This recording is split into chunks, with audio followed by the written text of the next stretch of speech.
Hello, everybody. Welcome back to Broken Boys. This is episode 210. Yeah, Yep. 210. And I'm Mike, And I'm Colin. and today we're gonna be talking about the album discography of Rage Against the Machine, um, and go through all those albums, talk about them, talk about what we liked, and yeah. Before we get into Yeah, that, though. How was your week, Mr. Colin? it was all right. Just basically the same old working. Um, More PC gaming. Some Mm-hmm. with you, some without. Um, Started.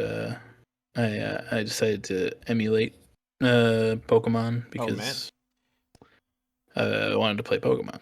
Yeah, fair. Uh, so and I don't have my DS, and I have no idea where that um cartridge is. So uh might as well, Might as well. um and that's been good. Listen to Rage Against the Machine. Mm-hmm. Yeah, I was actually kind of behind this week with this short artist analysis. It took me a while to get through them. I finished the last album like right before we started playing last night. Oh, I finished So after. I still had half the album to go after. Yeah.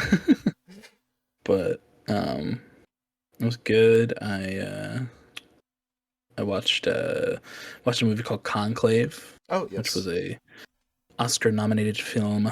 I think it won a couple, but that was very good. It's about like a pope dies, and the different cardinals within the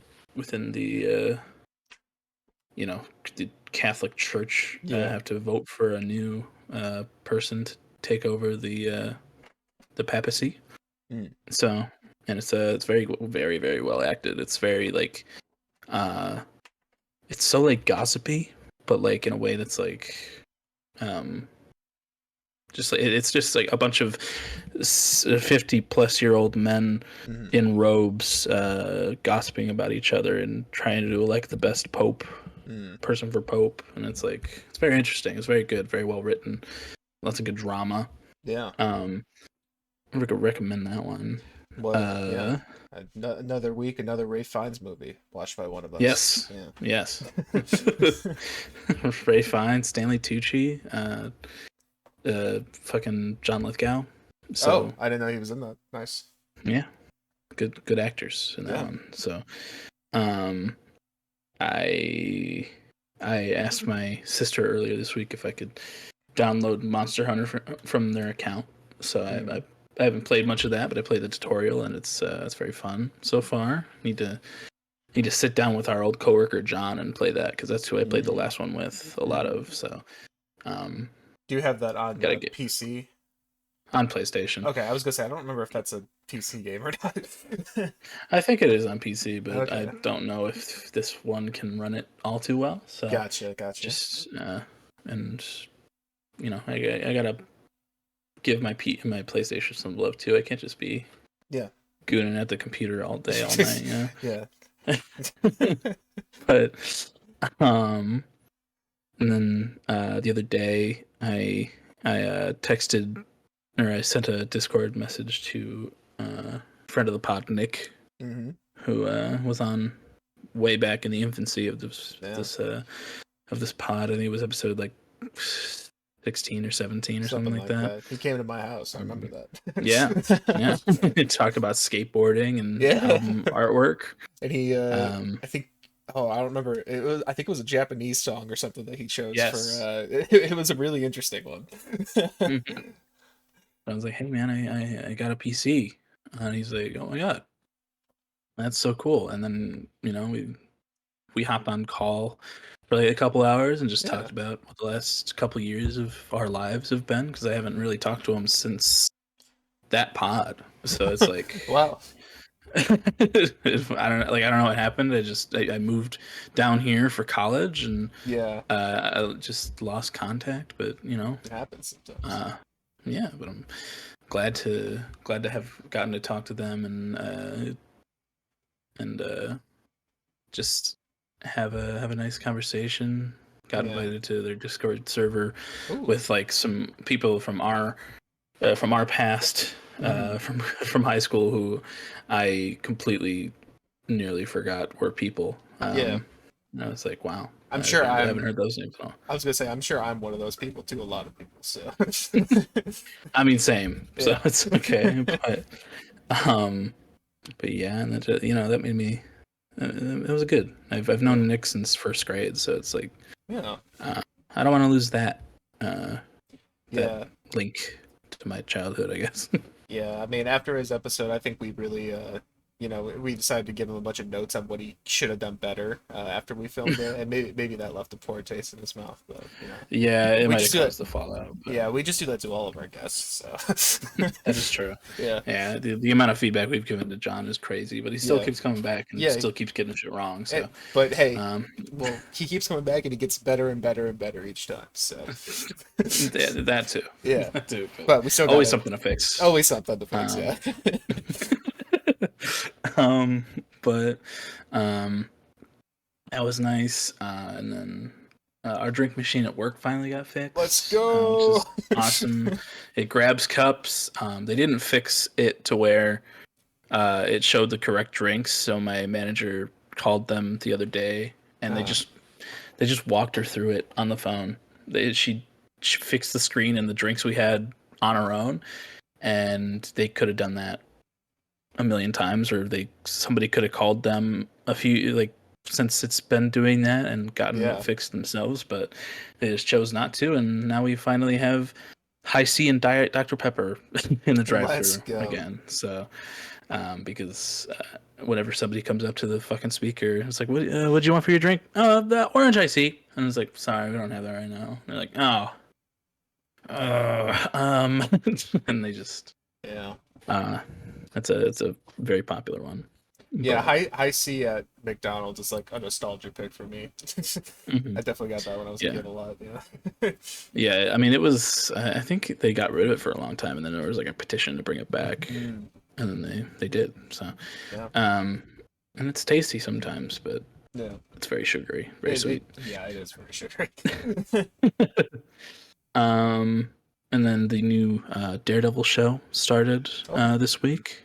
It's a continuation of the Netflix show, but it's on Disney Plus now. Mhm. And I'm happy to report the first two episodes are the only thing that's out right now, and it feels like a valid continuation of the Netflix show, and it's not like Disney Plusified or MCUified Cool.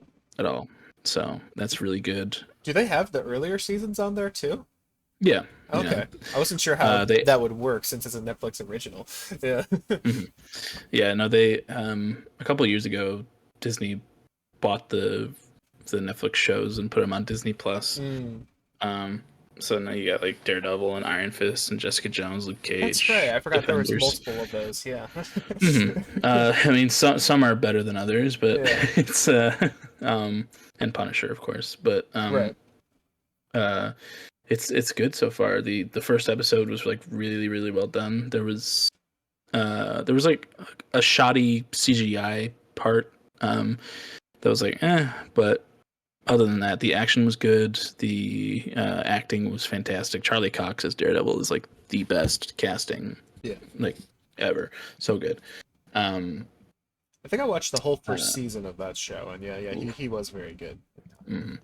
First season and third season, fantastic. Second season's good, but a little bit more forgettable. Other than the Punisher parts, Yeah. Punisher parts are the best part of the second season. Um, but it's very good so far. I'm very excited to see where it goes, because there was the main line Hmm. story of this season is that Wilson Fisk, the kingpin, he becomes the mayor of New York City, and and he's like the big bad. So he's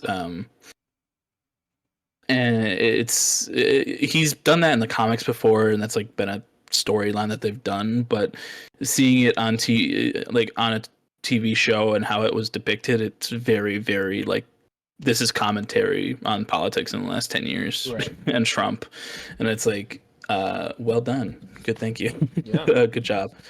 But very good, very excited. Love that show. I love Daredevil so much. And then I watched the Elimination Chamber WWE pay per view last Saturday, and it was good, very good. The last match was the cage elimination chamber match, which is like it's 6 people, 4 of them are in a cage, and 2 start off fighting each other, and people get eliminated as it goes on. Mm. And the last 2 people in it were CM Punk and John Cena, who were, CM Punk is my favorite wrestler, and John Cena is John Cena. And it felt like back when I first got into wrestling again, it was like 2012. Yeah. Because these 2 guys was just like nostalgia, like crazy. And then some crazy shit happened at the end. John Cena, who's been a babyface good guy for 20 years, he turned into a bad guy. He went dark woke. He went dark woke. Yeah. Dark gothic MAGA. Yeah. And he with The Rock and Travis Scott for some reason. Travis Scott. Yeah, Travis Scott and The Rock came out together, and Travis was just like kind of sitting in the corner of the ring, lighting something. I don't know if it was one of the commentators kept saying it was, oh, he's lighting sage. He's getting rid of the bad juju in the air. But I don't know if it was sage or some weed product. Yeah. Which I wouldn't be surprised if it was a weed product. But he was just there. He seemed to be a little out of his mind because The Rock kept telling him to do stuff, and he was just like fucking it up over and over again. But it's crazy. Yeah, John Cena is a bad guy for the first time. Travis Scott bursted the eardrum of Cody Rhodes, who they were beating up because he slapped him too hard when he was just supposed to give him a little love tap. Wow. But maybe we'll have a match between Bad Bunny and Travis Scott soon. So yeah. But that was cool. And then the Oscars happened. I didn't watch those, but I saw the results, and we can talk about that a little later, bit. But I just want to say I did also see the John Cena clip because I think we played a game maybe Sunday or Monday, and I saw you had that as your profile picture back then. Mm-hmm. And then I saw online that John Cena went bad or something. I was like, what's going on? And I went to look up the clip, and I kind of once again I kind of got it, after seeing this Homelander looking ass guy be a bad guy at the Royal Rumble or whatever, and seeing John Cena beat the shit out of him. I was like, you know what? I get it. I dig it.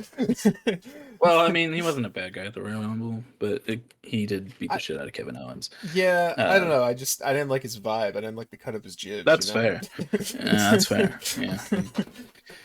He is very Homelander looking. Yeah. So, but I'm very excited to see how WrestleMania and stuff go. Yeah. It's like some of the best storytelling they've done in a long time. So, yeah.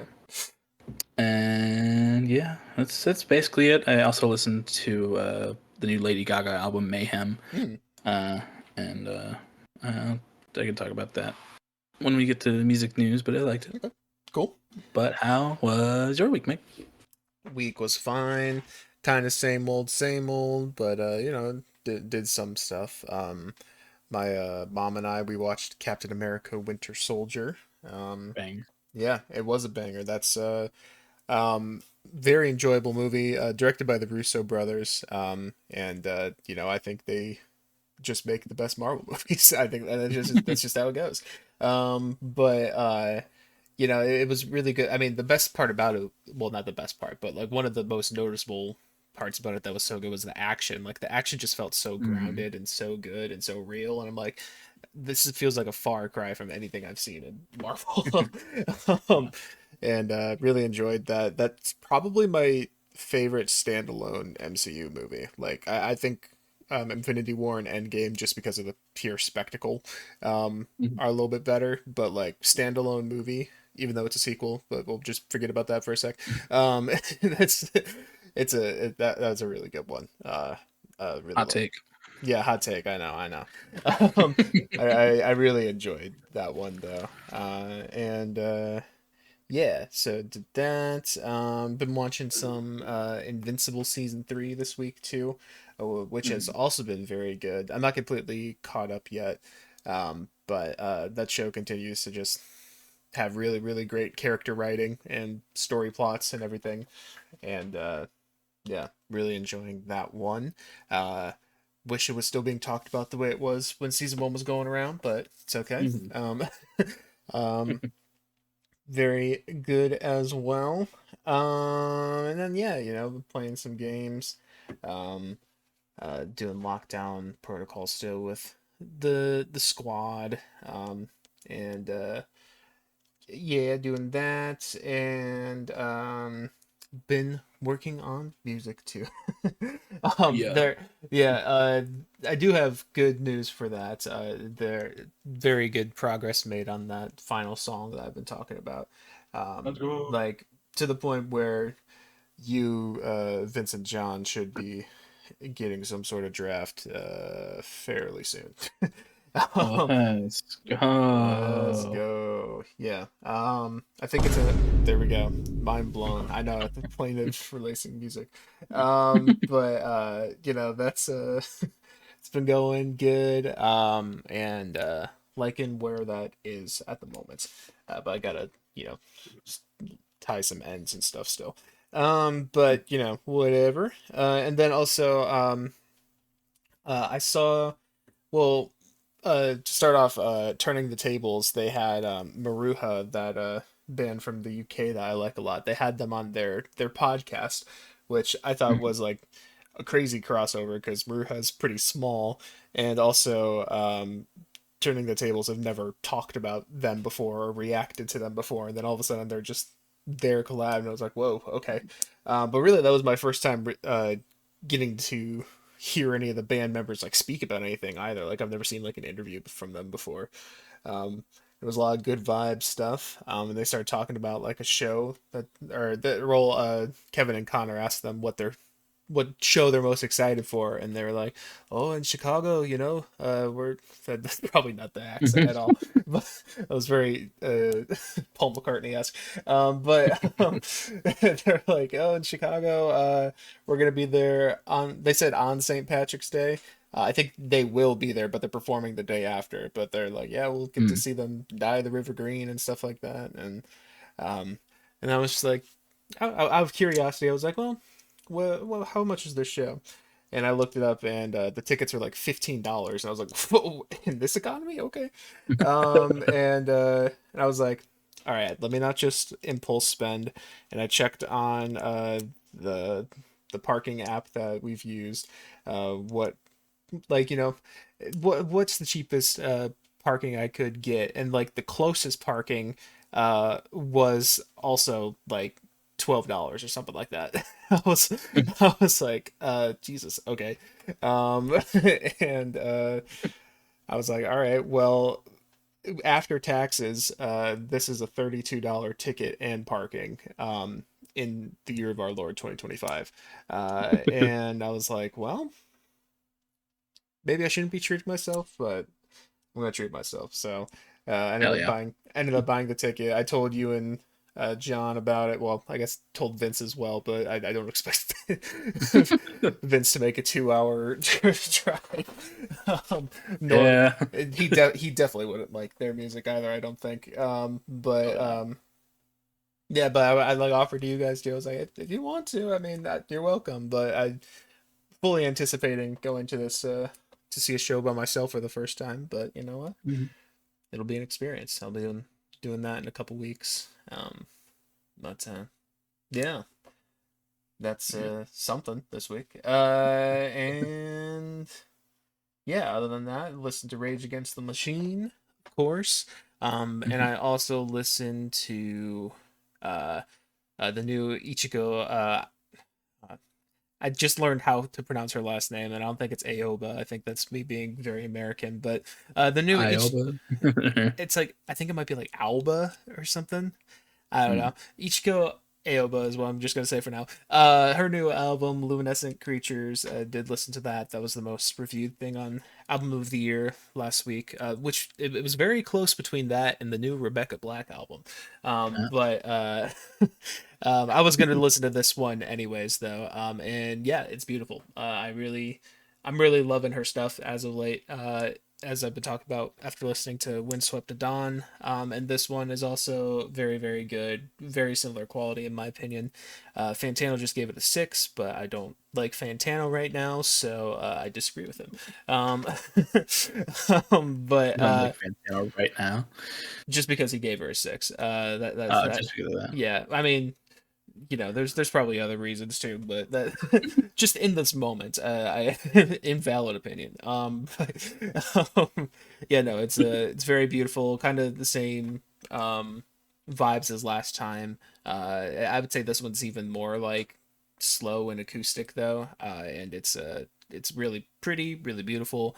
Um, and listening to that in between Rage Against the Machine albums was really funny to me. But it was, it's just a great record. Probably my favorite of the year so far. Yeah. Yeah, hell yeah. Um, and yeah, that's hold on, let me double check. I'm pretty sure that's all I have for myself this week. Yep, that's me. Um, Nice. nice. In some music news, we got a new single from Car Seat Headrest. Um, Oh, what? oh, you didn't hear about this? Yeah. No. Car Seat I also Headrest. realized I didn't listen to the. I realized I didn't listen to the Black Country New Road one either. Oh Damn my it. gosh, you're Oh. so far behind on your internet nerd music points. Um, Shit. you're scoring low this week.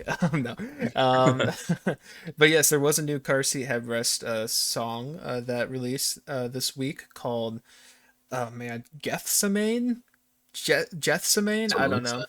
something like Holy that. shit. It's a 10-minute track. And it's the first single from their new album called The Scholars, which is coming out May 2nd. I'm gonna come. I'm gonna come. Yep, yep. um, this is the year of, once again, the year of our artist analysis, people returning with new albums. Getting a lot coming. But the song was, I only listened to it once because it's a very long song, but I did enjoy it the time that I listened. Will's vocals were actually like genuinely good on it too, which usually he's got like the quirky good to him, but like there were some points where I was like, okay, okay. My album of the year review was damn Mr. Toledo on those vocals. I didn't know you had that dog in you. I mean shit. I mean fuck, sorry.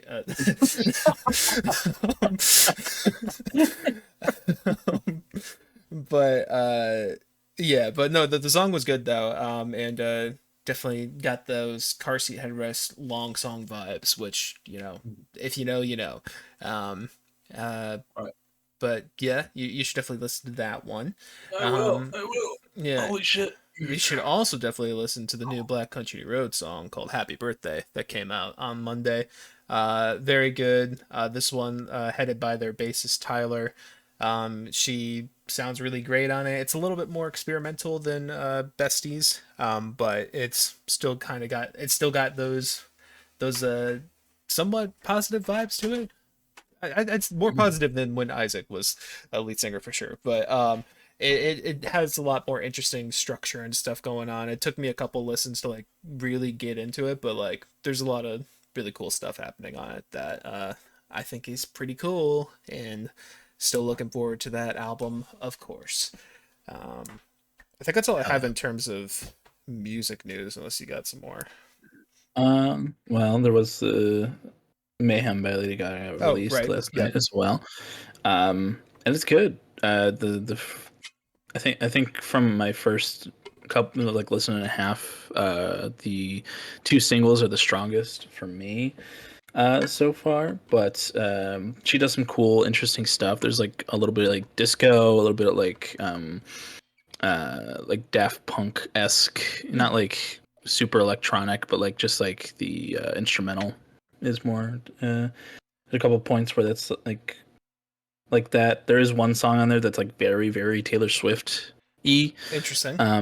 which I wasn't huge on, but it's okay. But like it's a Lady Gaga album. I haven't. This is like the first. This is the first Lady Gaga album that I've listened to Hmm. in its entirety, and wasn't a bad experience. She got a great voice. I liked a lot of the lyrics on it, and just the fun playing around with genres and stylings. Very cool. It ended with "Die with a Smile," which Mm. that's a good song. I like that one. I don't know. It was just tacked on to the end for some reason, but Yeah, uh, makes sense. For her level of pop uh, star, that makes sense. yeah. But the last song is it's called "Blade of Grass," and it's like a nice story of her engagement to her fiance, and it's just Oh, very sweet. Um, but yeah, it's just like good, solid pop music. It's Lady Gaga, so I mean, it's got to be at least somewhat good. And yeah, um, yeah, so I enjoy it. I'll give it some more listens, but I'm enjoying my time with it. cool. And then so I noticed it yesterday when I was just looking through Spotify, but the 1975 released a live album. Oh, Uh, it's like a show in the O2 or something yeah, in I don't know from the AO Arena in Manchester from last February. Um, but there's some bangers on here, so I'm very interested to hear some of these live. Um, yeah. but it's like 30 songs Oh my long, two God, yeah. hours. I'm looking at it right now. Uh, It's a long. I guess it is a set list concert from a concert. yeah, So but that's cool. Um, yeah, but I yeah, actually, that's all I got I actually have music one wise. more. I have one more piece Mhm. of music thing. I think we did talk about this a while ago. But I was shocked by it earlier this week because I forgot it was a thing that was happening. That there's a movie written by the South Park guys that has Oh like yeah. Kendrick Lamar as like a main character. Like he's acting as a main character called but the movie's called like Whitney Springs, coming out July 11th. And coming out July 11th, it's not part of the title. I don't know why I said it like that. But I saw that and I wrote in my notes Kendrick movie. And then I looked it up again like a little bit before we started recording this, and then I was like, "Oh yeah, the South Park guys are making this. Oh yeah, we talked about this a while ago. I completely forgot about that." But it's still happening. Yeah, yeah. So I think I might have seen. I saw a TikTok earlier this week that was talking about it, and Yeah, that's where I saw that it was coming out this July, which I'm kind of surprised by because there's been fuck all for it. yeah, Um, but that's interesting. The synopsis for it's pretty silly, so I'm very interested to see Kendrick Lamar in like a silly comedy written by fucking uh, Matt and Trey from yeah. South Park. Like that's gonna be ridiculous, And, but and apparently it's like their first movie since oh shit. Team America apparently. So yeah, that's insane. And that was yeah, like what early two I think thousands or something like 2004 or something like that. Yeah, that. Yeah, nutty. nutty, But nutty. yeah, we'll see how that goes. There's a trailer come out. We'll talk about it for sure. Yeah, yep. But in other media news, there was uh shit. What was it? There was the Oscars, and then Hmm. there's another trailer for The Last of Us coming out tomorrow, Oh, which is okay. cool. Is that Go to what? When is that? April or March? That's April 13th, I okay. think. Okay, cool. Um, but very excited for that. There was also a Last of Us PlayStation controller coming out, which looks mint. Looks Oh yeah, great. I think I saw that somewhere. Yeah. And then the Oscars happened, and it was about what you'd probably expect. I had hopes for Timmy winning for his Bob Dylan movie um because he won that SAG award, and uh he I like Timothy Chalamet a lot, but Yeah. Adrian Brody won for The Brutalist. Hmm. And he broke the record for speech length with like 5.5 minutes or something like that. Yeah. When you're supposed to do like 30, 45 seconds. Hmm. But you know, um, Kieran Culkin won, which he's very funny. I like him. Uh, Anora won best film, Yeah. which is I haven't seen it, but I've heard good things about it. And then the Yeah. main actress from that, Mikey Madison, won for best actress. I think they won a lot of things. I was hearing a lot about the Honora sweep. Yeah. Um, uh, the Brutalist also won cinematography, which was disappointing when there's stuff like Dune 2 and Nosferatu, which look both fucking fantastic. Mm. I mean, I've heard good things about the Brutalist, but I also know it's like a 3.5 hour movie Yeah. with a built-in intermission to it. So, uh, Yeah. Wicked won costume design, um, which fine. Uh, Probably makes sense. yeah, Haven't seen that one. yeah. I didn't see a lot of these movies, to be honest. If I I didn't think Dune was the only either. one that you mentioned. Um, I think Dune won for sound and visual effects, Hmm. which based. Um, Conclave won for best adapted screenplay, which agreed, great Hmm. movie.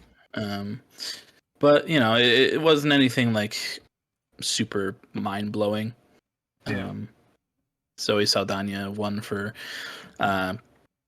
that shitty movie that I was talking about last Oh week. yeah. Yeah. But that Nearly was Perez. yeah, but that was pretty much in the books for that was going to happen. Yeah. But the main best part of the night was Conan O'Brien hosting. Hmm. Conan O'Brien, best late night host, so fucking funny. I love that man. Lots of funny jokes. He made a joke at the expense of that one racist person from the Amelia Perez movie. Oh, Um, I guess I didn't and see I don't. that one. Yeah, he said something along the lines of like, Honora used the F word 300 and something times. Um, that record only broken by that actress's uh, PR team. And he said, if you're going to tweet about me after the show, just know my name is Jimmy Kimmel. Oh, I did see that clip actually. I forgot about that. I guess I just didn't get who the reference to the person was. Yeah. um, and then halfway through the show, he comes out. He's like, "We're halfway through the show now, which means it's time for Kendrick Lamar to come out and call Drake a pedophile." Uh, which, I mean, Yeah, yeah. banger. But I love Conan. Um, it's lots of good stuff. Just let him host everything because he's the funniest and way Yeah. better than Kimmel or Fallon or anybody like that. So, Yep. uh, but yeah, that's I think that's about it that I have written down. Cool. I have one more piece of world news here, and it's that Skype is dying. Skype. No. Yeah, they're getting rid of Skype in like a month or something like that, if maybe less. Um, but rest in peace to a real one.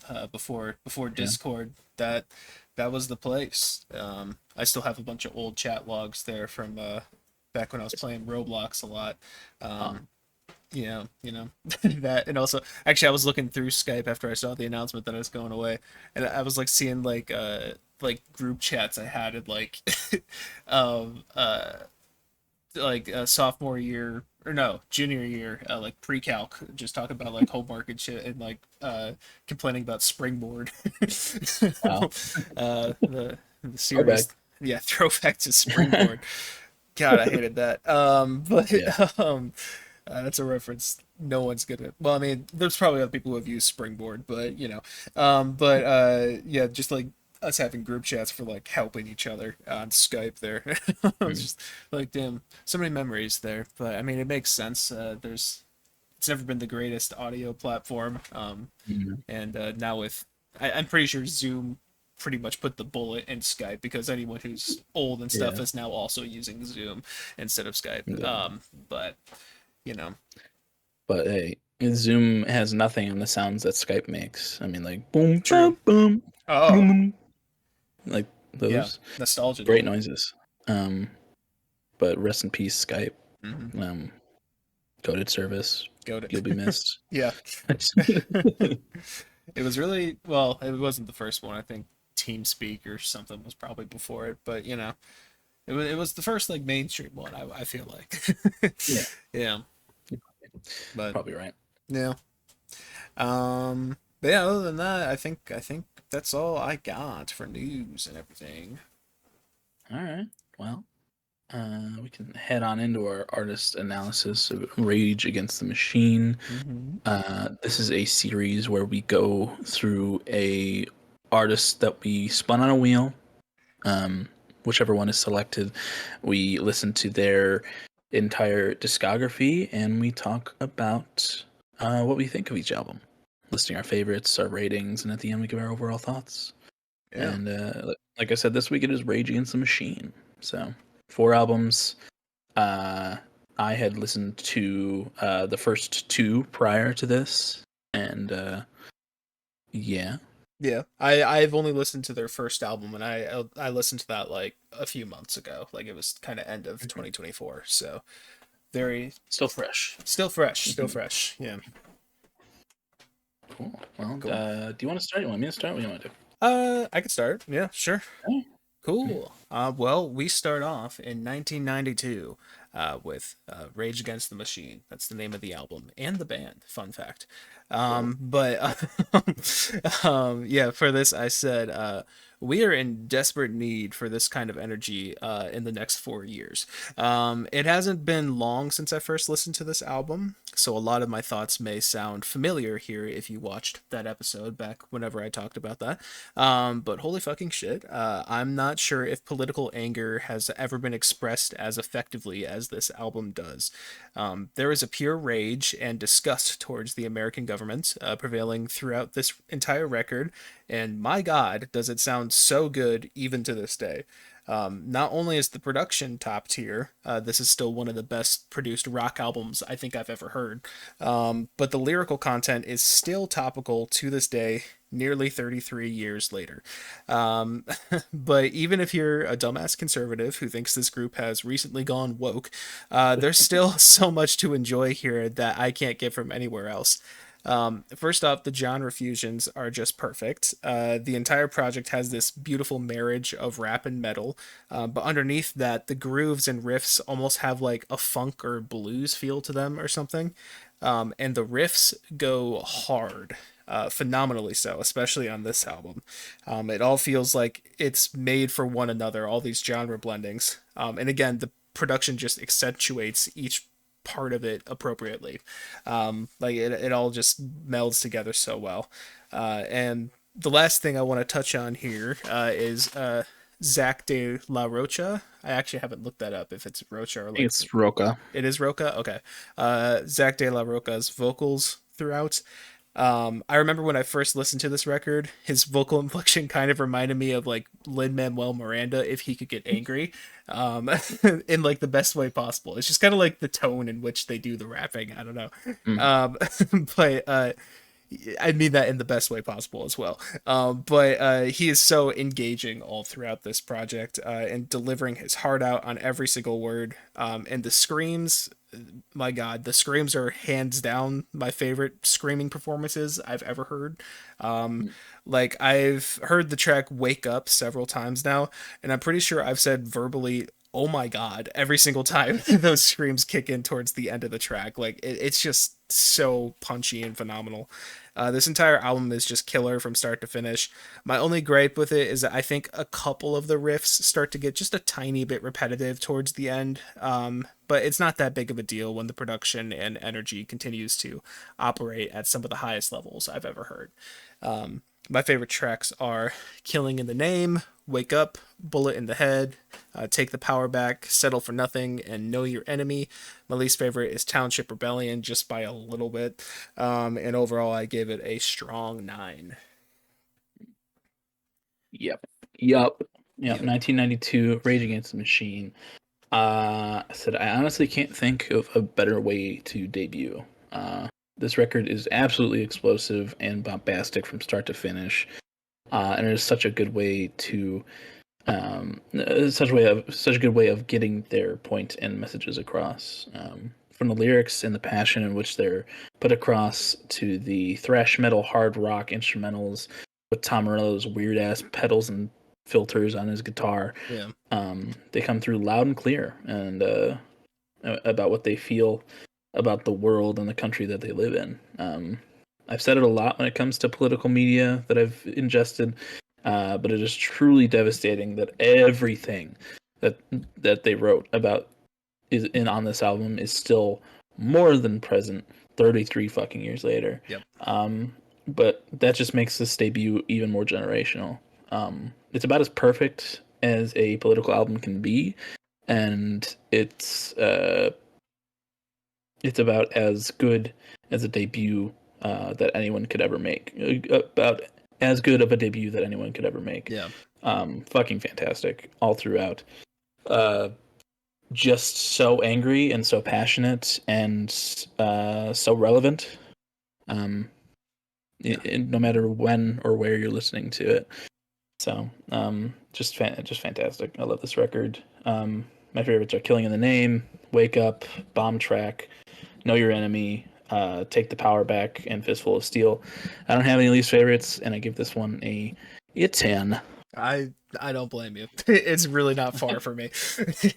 Yeah. Yeah. Honestly, probably one of my favorite records of all time, to be honest. If it hits a 10, good. I would hope so. Yeah.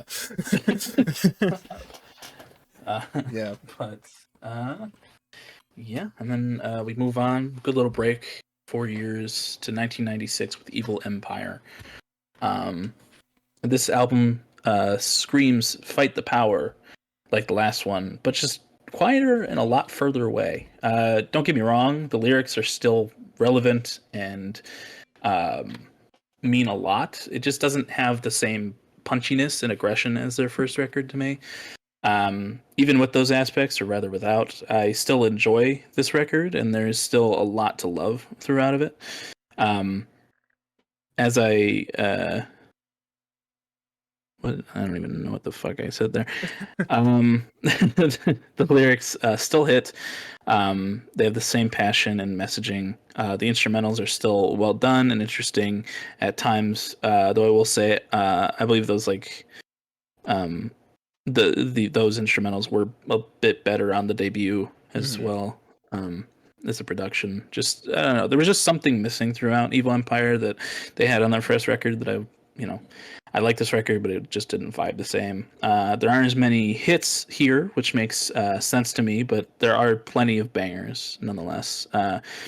Evil Empire is a solid album, and I just don't really think it holds any sort of candle to Rage Against the Machine, unfortunately. But nonetheless, my favorites were Bulls on Parade, Down Rodeo, Viet Now, Revolver, Year of the Boomerang, and People of the Sun. And my least favorites were Snake Charmer and Wind Below, and I give it a decent 8. Okay, cool. Evil Empire 1996. I said, goddamn, man, I really fucking love this band. For this only being my second exposure to their albums, I'm kind of mad at myself for not giving them a listen sooner. This sophomore album holds a similar quality to their self-titled record, I feel like, this time with a bit more of an emphasis on dynamics and interesting song structures. While their first project felt like a honed-in, rageful statement to the government, this one explores some other topics and sounds. They still hate the U.S. government, and they make that very clear to anyone with ears. But here we get some more tracks about oppressed groups from around the world, really. One track even in full support of Gaza from 30 years ago. Wow. But yeah, but the project still carries some impeccable production and fiery guitar riffs throughout. The overall sound is a tiny bit cleaner on this one, and I think that's because I do agree that there is a little bit more of a punchiness to the first one. I think it's just because it's more raw. It's just produced a little bit more traditionally on this one, I guess, a little bit. But even though it's a little cleaner, Zach's vocals are just as passionate as before. His screaming is incredible from start to finish. What a powerful voice on that guy. One of my favorite tracks here was Down Rodeo. I love how it played with their formula just a little bit. Usually their tracks end with Zach screaming a powerful line over and over again, just really drilling it into your head in the best way possible again. And while he still does that here by, shouting just a quiet, peaceful death, or sorry, just a quiet, peaceful dance, it's immediately followed by a much more subdued version of that line.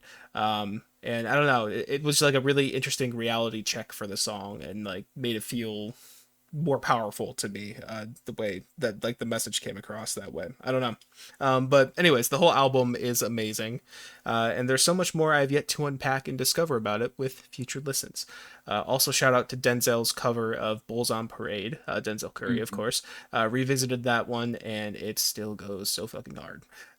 um, but yeah, no, I really liked this one. My favorites were Bulls on Parade, Down Rodeo, Revolver, Roll Right, Tire Me, and Vietnam. My least favorites were Without a Face and Wind Below, and overall I gave it a light 9. Mm, Yeah, nice. I obviously I know you didn't dislike No, it. no, it's a great record. I Yeah, enjoyed the first one a lot more. that's fair, completely fair. Yeah, cool. Oh yeah, that's Alright. me again. Sorry. Yeah. The Battle of Los Angeles is the third album, and it's again a little bit of a time jump. 1999. Um, and I said, I'll be completely honest and upfront on this one. I did not like this as much as I like their other stuff. I still think it's good and holds great messages and powerful anthems, but just the overall sound is notably weaker for me here, and I was not getting into these tracks as much as the last couple albums. The mixing feels a little bit weaker, the hooks aren't as hooky, the riffs are not nearly as consistent for me here, and the energy doesn't quite hit the same for me. But again, this is not bad. Just sound wise, the project feels a little bit like Rage Against the Machine light, the light version. Even a couple of the most popular tracks weren't really clicking for me, with just like Guerrilla Radio being one of them. I put Testify there too, but I listened to Testify again and I actually liked that one again. But anyways, I said maybe I'm just in a mood. Who knows? But the lyrical content is still powerful all throughout, especially on tracks like Maria and Born of a Broken Man. Overall, I think this just may be one that's not entirely for me.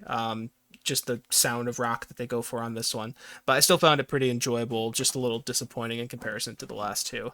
But my favorites were Sleep Now in the Fire, Born of a Broken Man, Maria, and Testify.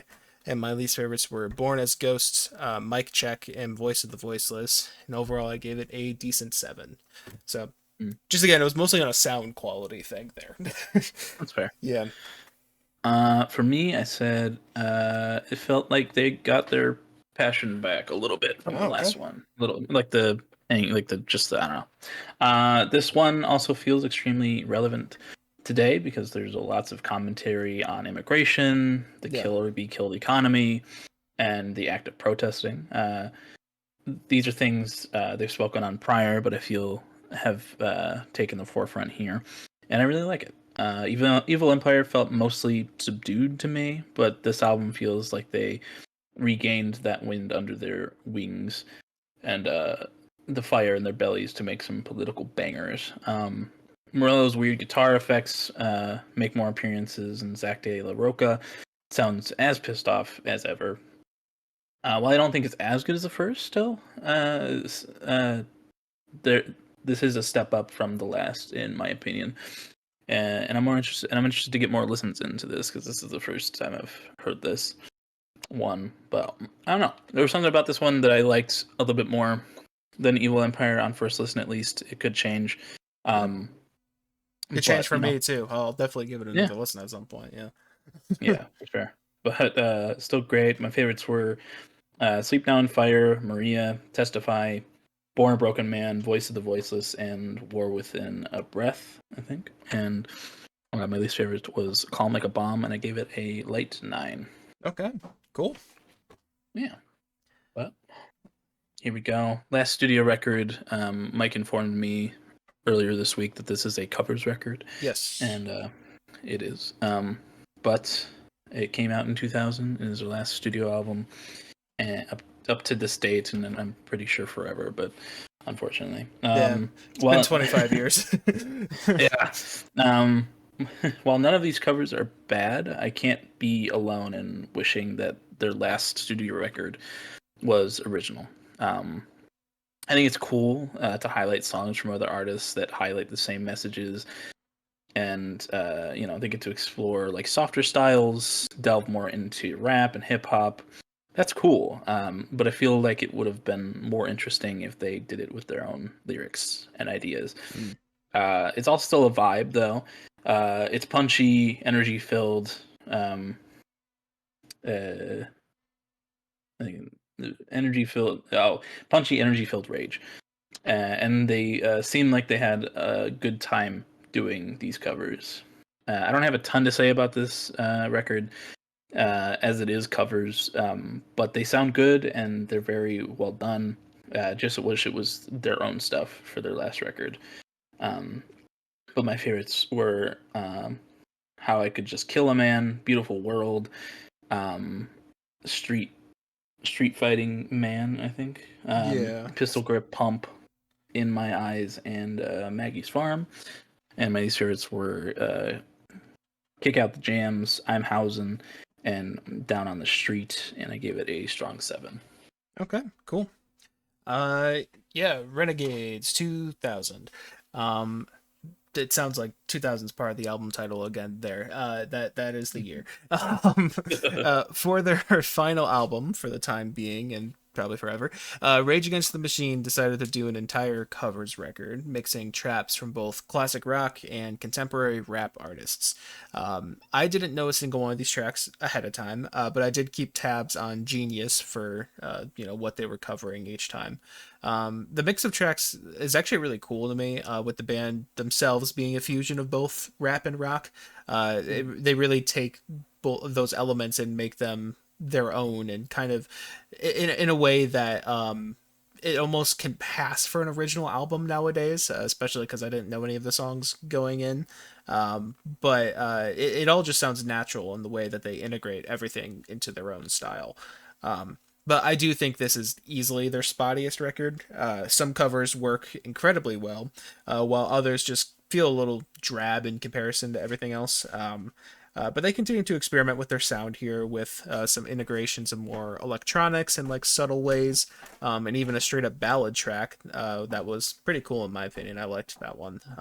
But Zach De La Roca even experiments with his vocabulary by keeping the N word in a couple songs. Yeah. Um, and that's that is just a joke. I'm aware that he's mixed with a lot of races, and that wasn't as big of a deal at the time, and maybe he wouldn't do it nowadays, but I don't know.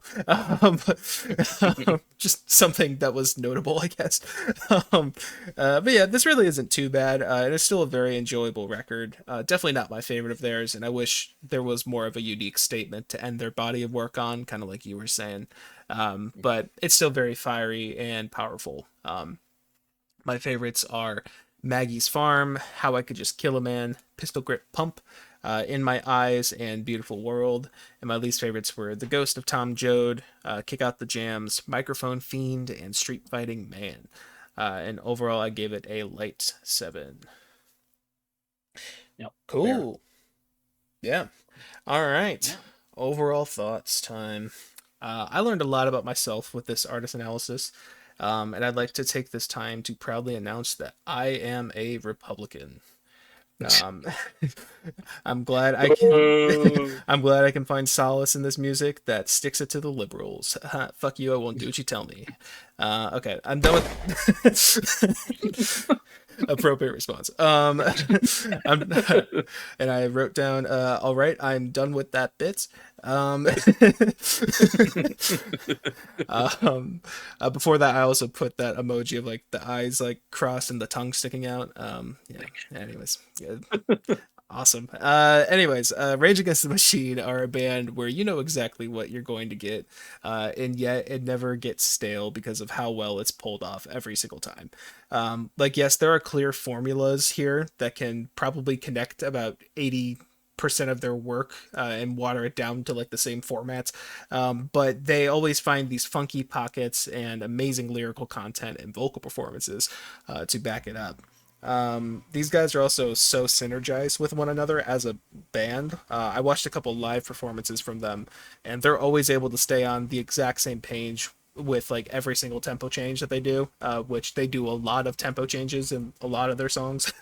They found such a powerful sound for themselves, and they're still writing it to this day, as far as I'm aware. I honestly didn't really do too much research on the modern state of the band, but they did tour in 2022, and like they have kind of been touring a little bit before that as well. And while I kind of doubt that we'll be getting a 25-year-old awaited fifth record from the boys, this current political climate really needs someone like Rage right now. Hell, I'd even be happy if Denzel Curry went all in on that rap metal sound he displayed a few years back. We need a powerful voice like that, especially on the left side of the political spectrum. But yeah, anyways, Rage Against the Machine rocks, and I will absolutely be listening to at least their first couple albums, probably for the rest of my life. Depending on how everything settles in with me, there's even potential for me to call these guys a favorite artist in the future. But I'm not going to make that claim now. We'll leave that to time. But there's potential there for sure. But yeah, I don't know. Yep, you do yours next. I always forget when we do the ranking. Yeah, What are it's your okay. overall thoughts? Rage Against the Machine is a multi-generational voice of the voiceless, if you will, whose messages span from the early 90s and before and will span for fucking ever, which is sad. But these are some immensely talented musicians, from their instrumentals to their songwriting and message delivery. It's a crime that they only have 3 records of their own original music, but I also understand not wanting to rehash talking points and ideas.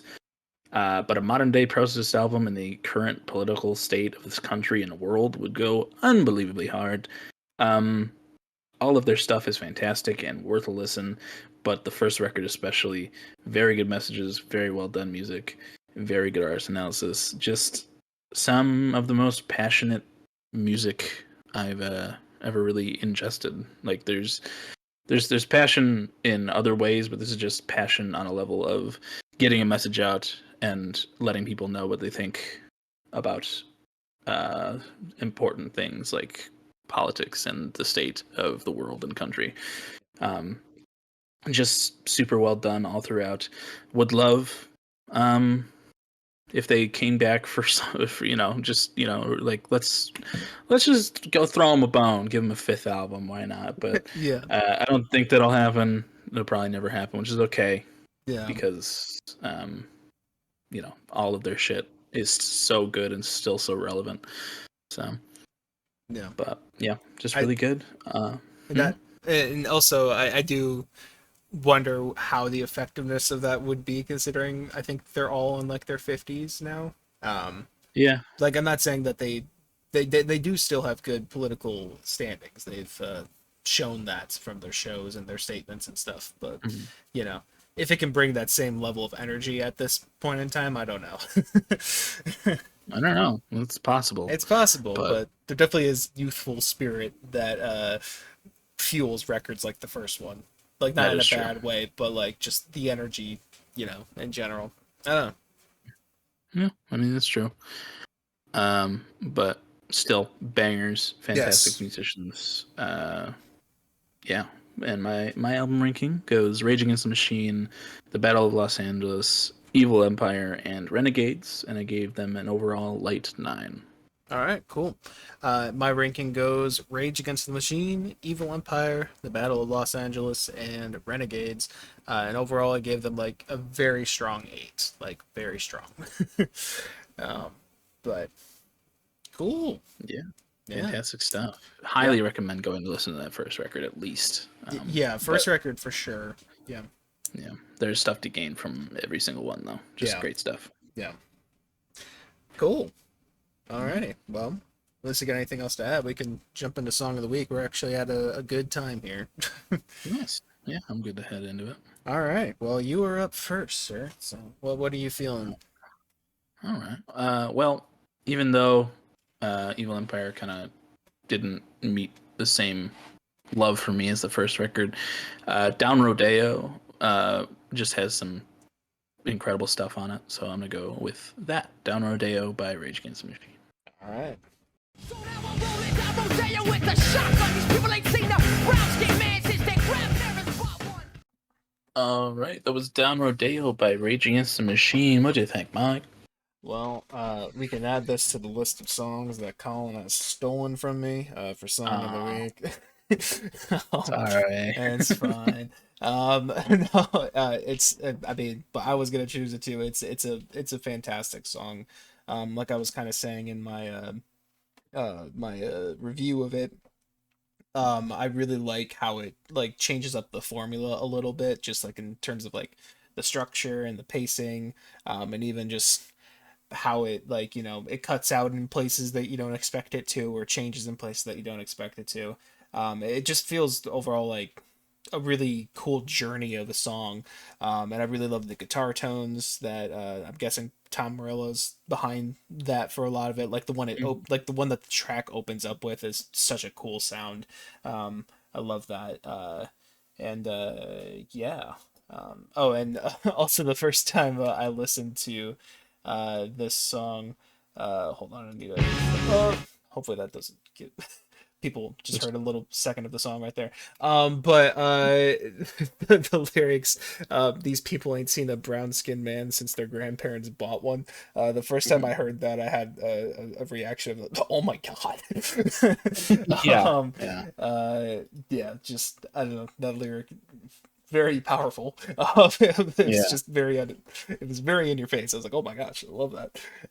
yeah. But yeah, no, great song. Yeah. Yeah, that lyric is what made me want to choose the song. Just like super in your face, very blatant on what they're talking, what he's talking about, what he's Yeah. saying about.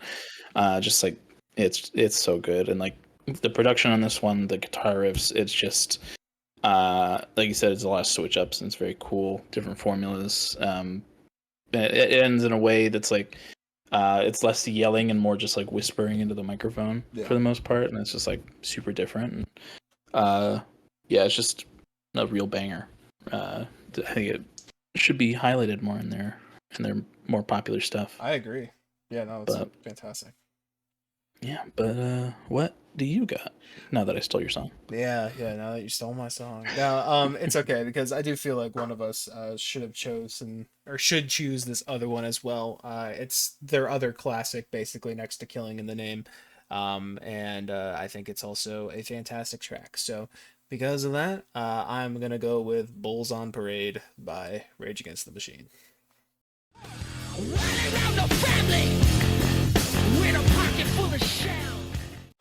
Okay, that was Bulls on Parade by Rage Against the Machine. What'd you think of that, Colin? For the second time this episode, I've come. I don't know Oh, what to wow. say. First car seat headrest and now Bulls on Parade. It's just Yeah. um, it's just so fucking good. Everything about that song is just like there's a reason it's up there with Killing in the Name. Super well done. Super good message of the government not supporting the families in which it's supposed to be supporting and using tax dollars for things that it shouldn't be, which is still fucking relevant. Yeah. So just so good. The guitar riffs on that one go unbelievably hard. Love that track. Yeah. I mean, ditto to everything you said as well. Guitar riffs go so hard, and then the performances, as always, are just so passionate and so energized. And the screaming towards the end. I say it so much in this episode, but Zach's screaming is just something else to me. I don't know. It brings a whole other element to their songs all the time. And yeah, it's just iconic all throughout. And once again, shout out Denzel Curry because I listened to that cover again and I'm like, low key, I think he somehow even I don't know if he may top it. I don't know. But it's an incredible song on its own too, of course. And yeah, I love that song. And I would also like to reiterate again the reason I first listened to their first album. That decision was influenced more than I'd like to admit by Fortnite Festival, because Killing in the Name is in there, but so is Bulls on Parade, or Yeah, Bull, yeah, true. Bulls on Parade. Um, And yeah, so shout out Fortnite Festival for making Shout me out. woke. Fortnite Festival turned me dark woke. Anyways, yeah, Yeah, yeah. well. Well, I guess I do the outros. Yeah, well, thank you for listening to our artist analysis of uh, oh my God, Rage Against the Machine. I almost called them Bulls on Parade. Rage Against the Machine, and they're listen to all of our thoughts. They're a great band, as we were saying. You should go check them out, especially that first album. Mhm. But they still got a lot of gold throughout pretty much their entire unique discography, at least. Yeah. And yeah, if you're listening on streaming services, thank you very much. We appreciate you. Go and give us those 5 stars for how much you enjoyed this episode, because you made it this far, of course. And yeah, but you can also come on over to YouTube, where we're under the same name, Broken Boys, capital N BOIS. And over there you can see a whole bunch of stuff. Some of them being my old Schlatt profile picture at this point. I really need to change that. And also John Cena going dark woke. Yeah. I don't know why I like that phrase this week, but I do. But you can go see those. But also we got links to a whole bunch of stuff in the description. We got links to the Song of the Week playlists, that segment that we just did, where you can find Bulls on Parade by Rage Against the Machine or Down Rodeo by Rage Against the Machine, as well as a couple other Rage tracks in there as well. We've highlighted them before. You can go check out those along with a whole plethora of other stuff. And we got 3 playlists down there. We got one for me, we got one for Colin, and we got one for both of us combined. And along with all of our guests, not guest artists. I don't know why I always want to say that. Guests guest hosts, I don't know. And yeah, go check those out. We also have some personal stuff too. For me, like I mentioned before, I make music under the name Plaintive. I am making music under the name Plaintive.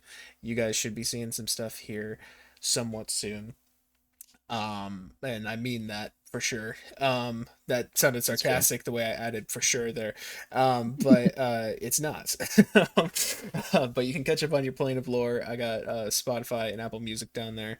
Go stream Coping Mechanism. And yeah. Other than that, I have my Instagram down there. I have an album of the year page where I rate and review music. You can see all these reviews in their typed out format over there. And I have a TikTok down there and my YouTube page. And in terms of my proximity to you, dear viewer, I know this is not really what they were going for in the song, but I'm thinking of it right now. So I'm in that one thing that they do in Spain where you're running from the bulls. Mhm. And that's me. I'm running away from some bulls in Spain behind you, dear viewer. That's my proximity to you. Um, Wow. yeah, a real what's that called? Is it just called running of the bulls? Running of the bulls. Okay, Yeah. yeah, yeah. That's me. I love Chicago basketball. Okay. Yes. And Colin over here, he runs our socials. He runs our Twitter page where he updates when things need to be updated, and also when videos are posted, of course, as well. And our TikTok and Instagram Reels pages where he posts funny little clips of us being humorous little hunks. And he also has some, oh, well, go give those some love, of course. And Mm. he also has some personal things down there too. He has an album of the year page where he rates and reviews music, as well as his letterbox where he rates and reviews movies. Got a Conclave review up there. Yep. Yep. All right, go check it Sure out. do. Give it likes. I'm sure it's great. um, uh, Only exclusively on Colin's letterbox. And what is your proximity to our dear viewer, Colin? Well, I'm also at the running of the bulls. I'm not running in it, 'cause that is dangerous, Mike, and scared for you You know because me. people get gored and die. Um, God, I and I hope. think it's pretty sure. I think it's like inhumane in some way.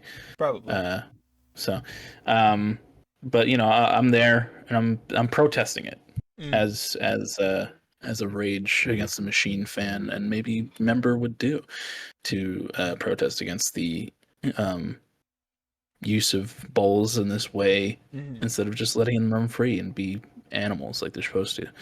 Um, and you're gonna see this protest as you're running so very fast from these bulls who want to kill you so bad. Um, and you're gonna rethink your ways, and you're gonna jump over the wall, get away from those bulls, and you're gonna join me in this protest along with our dear viewer, who is also viewing it and not watching and not taking part in it because they know better, Mike. And through our uh, shared ideals and love for these bulls, we're gonna look at each other. I'm gonna say good job for rethinking your ways and getting over that wall because that's a dangerous game you were playing. But Mm. glad you're safe, glad you're okay, and me, you, and the viewer are gonna hug about our shared love for the bulls, as I said. Mm. So it'll be the viewer in the middle, me in front of them, and you behind, and we're gonna embrace in this big, loving group as we think about that and this protest. And I'm gonna look at you from over our dear viewer's shoulder. I'm gonna wipe the sweat from your brow, Mm. and I'm gonna give you a big old smooch right on the lips, Wow. and right next to our dear viewer's ear. Um, and this embrace is what we like to call the love cage. So if you would like your own love cage, dear viewer, all you must do is drop your address in the comments below. So drop that addy, get a love cage, and you'll forever have that memory. Damn So straight.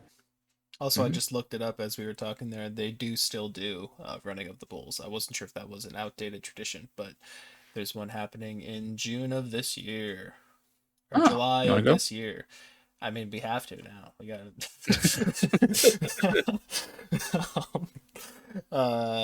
anyways, yeah.